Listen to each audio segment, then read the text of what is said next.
On all fronts, healthcare is very pivotal to one's own well-being. It of course is very pivotal to the health or the well-being of a country too. If you have a lot of sick people in your country, the level of productivity won't be good. If you have a lot of sick people in your country, you won't be able to realize your potential for them individually as a person, as a human being, but also as a country. I've heard about Meals on Wheels, but Health on Wheels obviously is a new thing and obviously quite creative, and we look forward to that. We hope that you get more wheels, and we're quite happy to help facilitate those wheels coming into Fiji and providing those facilities. I'd like to of course acknowledge the Sai Prema Foundation for the relief efforts. As we know, Cyclone Winston, ladies and gentlemen, killed 44 Fijians. And that is the largest death toll we've had from a natural disaster.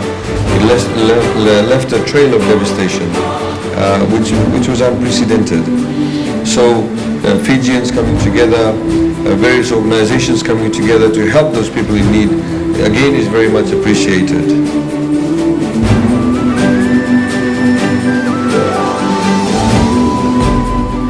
I'm honored to be a part of the launch of the Sai Prema Foundation Fiji this evening. I am actually here just to give you a background of the tremendous work that is done by the specialist team from Siri Sai Satya Sanjeevani Hospital. I must say that we owe a lot of gratitude to the director of the hospital, who has carefully chosen Dr. Ashish Katewar as the leader of this group to have come over here. And with him being that, he has chosen carefully the 9 members of his team. We're really thankful to this group that have come across. And I must say that compared to other teams in the previous several years, this team has been different in the sense that they have allowed us to be a part of their team.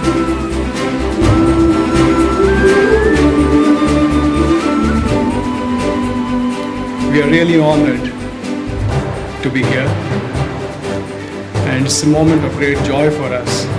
There are 20,000 children born every year in Fiji Islands, and there are 200 such children born with heart defects. Fiji entirely depends on overseas visiting teams for correcting these lesions, and the visits have been erratic, not regular, as there wasn't any team visiting this year. On an average visit, they probably operate 20 to 25 such children, so every year there's a backlog of 180 such children who are not operated. Most of the families know that their children have some form of heart disease. It's like a ticking bomb. They know it, there's a problem, but they have no means to getting it fixed. As you can imagine, it's a painful circumstances to be in. We would also like to offer our help in operating children with complex lesions by inviting them back home. And as you know, our hospital doesn't have a cash counter. All the services are rendered for free, so we are happy to operate them free of cost.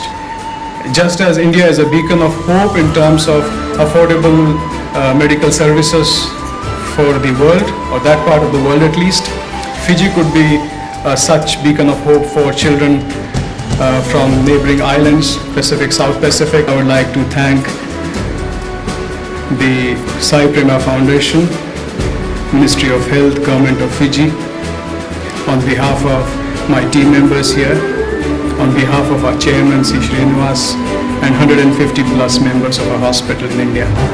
Dr. Katewar, once again, thank you for your wonderful work. We look forward to seeing you again in Fiji. And of course, all your team that provided that assistance, Vinaka Makalevu, you've given those families a renewed sense of hope. And that is very, very important for us, and that is very, very much appreciated. Also, Dr. Katewar, what we liked in what you said is that you want to build local capacity, because at the end of the day, we need to be able to stand on our own feet. The work of organizations such as Sai Prema Foundation will help us realize that our strength is in our ability to get together as a human race, is our ability to get together as individuals who may be of different faiths, who may be of different ethnic groups, who may be of different provinces of different countries, but what actually binds us is our sense of adhering to the true values and principles of what our different faiths preach us, and that is, of course, love and compassion, and of course, sharing our experiences as human beings.